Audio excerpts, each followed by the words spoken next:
Continuem en política. El regidor d'Esquerra Republicana de Catalunya, Pep Calart, és un dels impulsors del manifest d'alcaldes i regidors pel dret a decidir. Pep Calart va oferir ahir una roda de premsa i demana als electes de la comarca que se sumin a aquest manifest. Fa algunes setmanes que es va presentar a nivell català aquesta iniciativa que han impulsat càrrecs electes dels països catalans després de consensuar unes bases comunes i partint de la premissa que la nació catalana es troba en una cruïlla indefugible. En el text del manifest es concreta que el marc jurídic i polític actual limiten la concreció de noves formes d'autogovern i de relació amb l'estat espanyol. Així mateix es considera que el model de societat del benestar a Catalunya està arribant a una situació de crisi.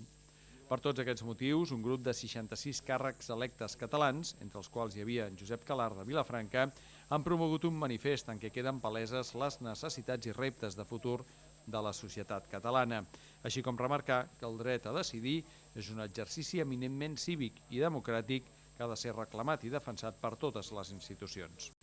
Vam pensar que davant de la situació que vivíem o que patíem a Catalunya en quant a infraestructures, però també d'altre tipus, i que pensàvem que posa en crisi el model català de benestar, doncs pensàvem que podíem o havíem de fer alguna cosa. I per això vam dir que, donat que el marc actual jurídic i legal ens impedeix abastar més quotes d'autogovern, pensem que és important que fem tot allò que sigui possible per intentar aconseguir aquestes quotes d'autogovern. Ja no tant per qüestions històriques, sinó també per qüestions molt pràctiques.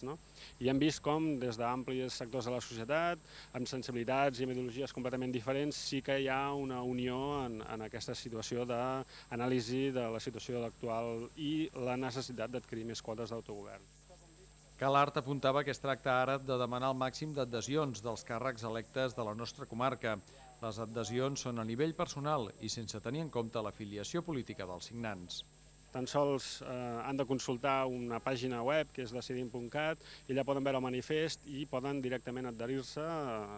Cada dia hi ha noves adhesions i pensem que quan siguem un gruix important d'aquests electes, que més són els més propers als ciutadans, en els que estem en el primer esgraó en contacte amb els ciutadans, quan hi hagi un gruix important, el que podrem fer serà, dèiem, fer una assemblea la primavera que ve, dèiem, fer actes també en els quals puguem donar a conèixer més les interioritats d'aquest manifest a nivell públic, però en principi de moment el que fem és donar-lo a conèixer a nivell de regidors, regidores, alcaldes i alcaldesses perquè puguin donar el seu suport i a partir d'aquí puguem generar una opinió pública necessària per poder fer qualsevol tipus d'activitat.